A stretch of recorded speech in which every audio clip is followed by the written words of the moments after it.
Good morning, selamat pagi anak-anak Miss. Duh, wajahnya baru-baru semua ya pastinya ya, walaupun kita masih melakukan pembelajaran daring ya.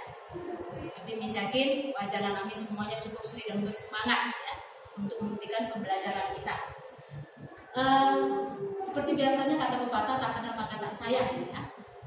Miss ya akan memperkenalkan diri Miss. Sebelumnya itu Miss adalah Miss Francisca Yuda Limbong. Ya, boleh dipanggil dengan Miss Ica. Miss mengajarkan materi atau bidang studi TIK. Miss rasa semua anak-anak Miss kelas 7 tahu TIK ya, teknologi informasi dan komunikasi. Nah, pembelajaran kita yang pertama yaitu ya tentang sejarah daripada komputer atau sejarah daripada teknologi informasi dan komunikasi ya. Bagaimana sih alat komunikasi informasi zaman dulu ya dibanding dengan zaman sekarang. Nah, yang pertama kita harus pahami dulu apa itu informasi ya. Nah, ini informasi adalah suatu pesan atau ucapan ya, yang terdiri atas kumpulan simbol yang dapat diartikan menjadi sebuah pesan ya. Ini biasanya seperti ucapan atau pesan, seperti kita memberikan ucapan misalnya hai atau hello atau ya kemana atau itu seperti ucapan. Nah, komunikasi itu seperti proses penyampaian seseorang kepada orang lain ya, untuk memberitahu, mengubah sikap, pendapat atau perilaku baik secara langsung maupun tidak langsung. Itu adalah ya, pengertian daripada informasi dan komunikasi. Next. Nah, unsur-unsur menurut Harold Laswell, apa itu ya komunikasi? Nah, yang pertama adalah who, itu siapa? Kalau kita mau memberikan komunikasi, kalau kita mau melakukan komunikasi, ya, kita harus tahu dulu siapa narasumbernya. Kan tidak mungkin kita tahu, di sana ada kebakaran, tapi kita nggak tahu siapa yang ngomong. Ya, impossible. Siapa tadi yang bilang kebakaran? Nggak tahu, di sana ada yang ngomong, tapi nggak nampak wujudnya. Jadi kita harus tahu dulu dari siapa, ya, yang memberikan informasi, siapa orang. Nah, itu dia. Nah, lalu yang kedua, ya, pesan. Apa pesan yang disampaikan? Ya, yang membicara tadi, apa pesan yang disampaikannya? Nah, itu harus ada dalam komunikasi. Nah, lalu yang ketiga, image channel. Ya, apa medianya atau melalui server apa?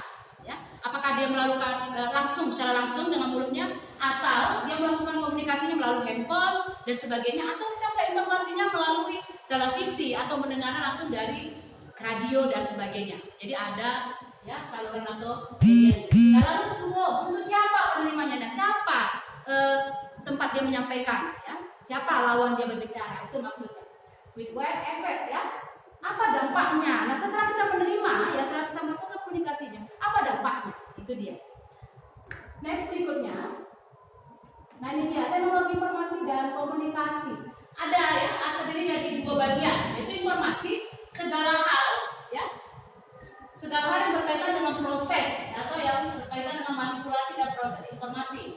Sementara komunikasi, semua hal yang berkaitan dengan proses penyampaian. Kalau komunikasi, ya, itu yang sudah sampai. Nah, di sini ada teknologi informasi jadi 3 bagian. Ada simple, yaitu komunikasi dilakukan satu arah. Ya, simplex, komunikasi yang dilakukan dengan satu arah. Itu berarti tidak ada feedback. Contohnya seperti televisi. Kalau kita melihat dunia dalam berita, atau seperti ya kalau anak-anak zaman sekarang hobi dengan ya gosip-gosip ya, bibir plus, tidak dicek. Nah, saat dia berbicara, ya, kita hanya bisa mendengar. Ya, misalnya artis Yano sudah menikah lagi ke-4 kali, gitu ya. Nah, apa mungkin kita yang nonton? Di mana menikahnya? Kan nggak mungkin, ya kan? Jadi kita hanya melakukan satu arah. Jadi kita nggak bisa membalas omongan ya dari si pembawa berita. Itu dia, ini simplest, ya, satu arah. Nah, duplex ya, komunikasi 2 arah. Ini baru bisa dari telepon, ya. Yuk, tadi si Anu jalan-jalan ke sana, baru kita bisa balas. Di mana? Kemana? Itu dia. Jadi ada 2 arah. Nah, lalu yang ketiga adalah hal duplex ya, komunikasi semi 2 arah. Ini biasanya komunikasi semi 2 arah ya, bisa seperti handphone atau telepon, tapi dia lebih ke ya talkie-talkie. Ini biasanya kalau kita lihat ya yang sering dipakai atau biasanya polisi ya atau security dan sebagainya. Jadi dia ada beberapa orang lagi yang saling berkomunikasi. Itu dia talkie-talkie ya. Itu dia. Next berikutnya. Nah, ini adalah alat informasi dan komunikasi tradisional atau yang zaman dulu. Ya, ini dia. Yang pertama adalah papirus. Ya. Alat komunikasi yang zaman dulu. Ini kita harus tahu beda dengan yang sekarang, yang modern itu nanti kita pelajari. Kita pahami dulu seperti apa alat komunikasi yang zaman dulu ya. Kalau yang ada tahu sampai sekarang syukur. Masalahnya kalian belum lahir zaman dulunya ya. Nah, ini adalah papirus ya.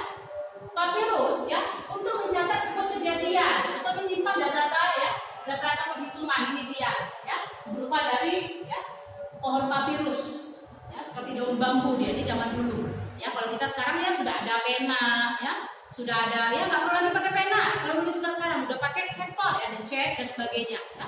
Lalu yang kedua next ya. Nah, di sini ini adalah alat komunikasi ya, daun lontar ya, yang dibikin itu biasanya menulis surat ya, atau menulis kerajinan-kerajinan gitu ya. Kan kalau sekarang, kalau zaman dulu masih pakai kertas, menulis surat-surat ya. Misalnya, si Anu suka sama kamu, itu pakai surat ya. Nah, tapi kalau sekarang nggak perlu, udah pakai ada namanya WA, tinggal chat ya, atau pakai SMS ya, semuanya gampang. Nah, lalu yang ketiga, alat komunikasi yang zaman dulu ya, ini dia ada asap ya. Asap, untuk apa asap ini ya? Biasanya asap ini kalau ya, contohnya misalnya kita kesasar di hutan. Nah, kita mau minta tolong sama siapa? Kalau kita teriak ya, kalau ada orang yang ada macan yang mendengar, kita minta tolong, macannya datang ya, dia menolong kita untuk apa? Mempercepat nyawa kan gitu. Nah, ini dia asap. Kalau kita ya membakar sesuatu ya, sehingga asap itu naik ke atas, mengepul ke atas ya, orang bisa melihat. Berarti di hutan itu ada seseorang, karena ada tanda-tanda kehidupan. Kan nggak mungkin hewan ya membakar api sehingga muncul asap ya. Possible. Ada nggak pernah lihat hewan membakar api ya? Yang pasti ada manusia. Ini dia. Asap digunakan ya untuk memberitahukan informasi bahwa keberadaannya berada di situ. Namun dengan menggunakan asap ini juga bahaya ya. Bisa teman yang tahu, bisa juga lawan. Nah, itu dia. Lalu yang berikutnya, nah ini dia, ini adalah lonceng ya. Lonceng digunakan ya, kalau kita tahu, kalau di sekolah mungkin masih ada sekolah sekarang menggunakan lonceng ya. Bel masuk, bel pulang, bel keluar ya, ini dia. Ya, tapi sekarang udah menggunakan bel ya. Kalau zaman dulu masih ada lonceng ya, memberitahukan informasi-informasi. Kalau zaman dulu di kerajaan-kerajaan ya, itu dia. Lalu yang berikutnya ya, nah, ini adalah prasasti ya. Prasasti ini biasanya ya tulisan-tulisan peninggalan-peninggalan yang bersejarah. Kalau kita bisa bilang apa sih tulisan yang bersejarah di sekolah ini? Salah satu contohnya itu mungkin yang berada di lantai bawah, lantai dasar itu ya. Kapan tahun berdirinya bangunan Brigjen Katamso, ada tulisan, lalu ada tanda tangannya. Nah, itu dia ya, tulisan bersejarah untuk di Brigjen Katamso. Itu salah satu contohnya. Nah, lalu yang berikutnya ya. Nah, ini adalah kentongan ya. Kalau zaman sekarang udah susah nyarinya ya. Kentongan, kenapa? Nah, kalau zaman dulu ya, kentongan ini digunakan untuk memberikan informasi. Misalnya kalau kita tinggal salah satu perkampungan ya, kalau terjadi kebakaran, ini menggunakan kentongan. Hanya saja perbedaan ketukannya, pukulannya. Kalau dia memang keadaan urgent, darurat, itu kentongannya itu pasti kuat ya. Kebakaran. Nah, itu dia. Namun, zaman dulu juga kalau kita kan berita bahagia menikah ya, itu juga bisa menggunakan kentongan, hanya perbedaan ketukan pukulannya ya. Mungkin pukulannya agak lembut, mungkin 2 kali ketukan ya. Itu anak dari kepala desa ini akan melangsungkan pernikahan. Kan mungkin tung. Anak kepala desa ini akan menikah, tung. Possible, kan mungkin ya. Jadi keadaan yang darurat itu baru pukulan ketukannya itu ya lebih cepat. Jadi kalau untuk kentungan, cara melakukan ya, memberikan informasinya atau menggunakan alat ini ya, itu ada perbedaan ketukannya. Nah, itu dia. Nah, next lalu berikutnya ini adalah alat beregu ya. Alat beregu ini dia yang berasal dari daerah ya, Aceh ya.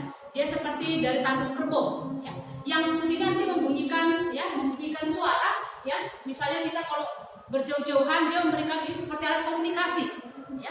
Penyampaian itu dia ya, penyampaian ini jika kita berada di hutan atau berjauhan ya, berjauhan di tempat seorang dengan orang lain. Jadi seperti alat komunikasi, penyampaian. Nah, ini adalah alat-alat tradisional ya, alat-alat komunikasi zaman dulu. Oke. Nah, materi kita hari ini sampai di sini dulu untuk anak-anak MIS ya. Harapan MIS semua anak-anak MIS yang kelas 7 ya bisa paham, oh ini loh alat komunikasi zaman dulu yang digunakan ya. Jadi untuk pertemuan berikutnya kita akan belajar tentang alat komunikasi yang modern yang kita gunakan zaman sekarang. Ya, anak-anak MIS pasti sudah menggunakan alat-alat itu. Senang rasanya bisa ya memberikan materi pertama untuk anak-anak MIS, dan untuk tugasnya ya harapan MIS memahami ya alat-alat tradisional yang digunakan zaman dulu, dan tugasnya di rumah itu menuliskan alat komunikasi yang modern ya. Alat komunikasi yang modern yang digunakan sekarang minimal 5, dituliskan dalam buku dan nanti dikirimkan di WA atau di classroom guru tim. Sekian dan terima kasih, sampai ketemu di pertemuan berikutnya.